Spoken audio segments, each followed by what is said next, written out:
while I emphasize with this calling out of the so-called black fatigue, I will be remiss to not call out what I deem white fatigue, And I think, sure, if you want to divide trains of thought into conservatism and liberalism, I think I'm probably a person that's more so leaning on conservatism. I value tradition and elements that seek to preserve tradition, especially traditions that have worked and allowed human beings to progress in the sense of having a healthier population, healthier, happier families, cultural practices that stand the test of time and gets handed down to the next generation. I value that. So I think most people would imagine that someone like me would be going all the way in on black fatigue.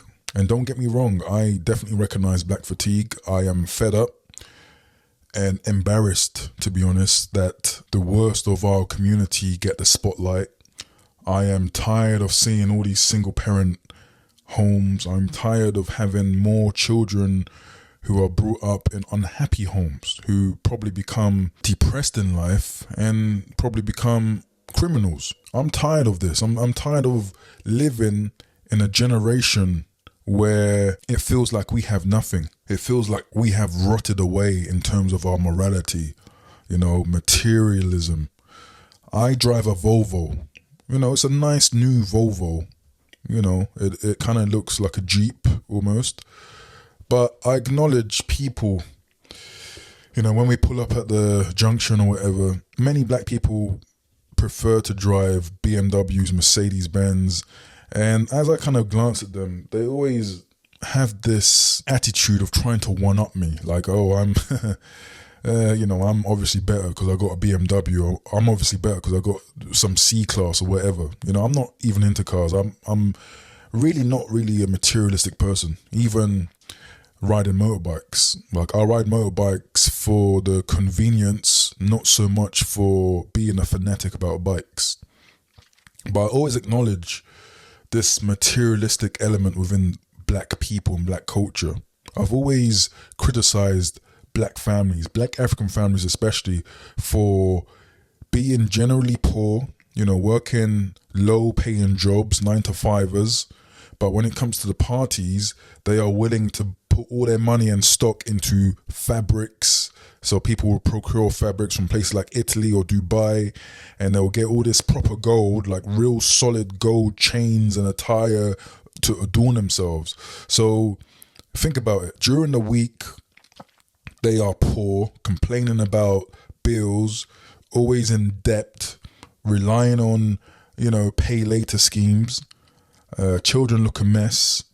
House looks cluttered, so much stuff. And that again speaks to materialism. So much stuff, yet somehow, some way, you can get big gold chains and throw elaborate parties and get the latest shoes, the latest bags.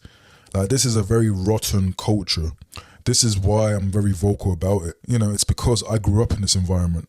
And to be honest, many members of my family I had to turn away from, because many of them, in their materialism, in their bleak outlooks in life, in their self-destructive mannerisms, many of them just aren't good, positive examples or role models for my kid. Let's not even go into the abusive parents who are used to scowling and ridiculing and just causing mental damage to vulnerable kids, not understanding that these are kids that need a level of care and support for their development to be healthy kids.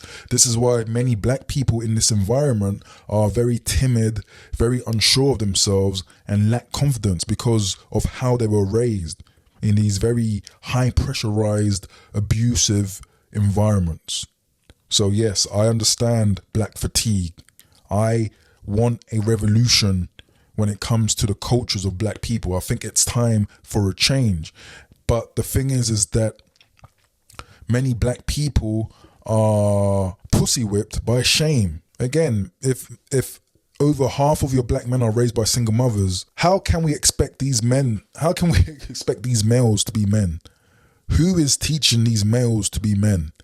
Who is providing the example and demonstration of manhood for these males? So of course, many of these women will complain about, oh, these men aren't leaders, these men don't build anything, these men aren't business-like, these men don't want their own stuff, these men just want to work in someone else's corporation. You know, these men don't take the lead, these men don't initiate stuff, these men don't want to go and experience stuff. Yeah, because a lot of these men are timid now because of the abusive disciplinary actions that they have experienced from typically their single mother, but also the fathers as well, many abusive fathers too. And yes, many absent fathers as well, many fathers who willingly choose to move away from their kid, probably go out and create another family, ignore their kid, and just don't want the responsibility of that kid. So yeah, that is my black fatigue in a nutshell.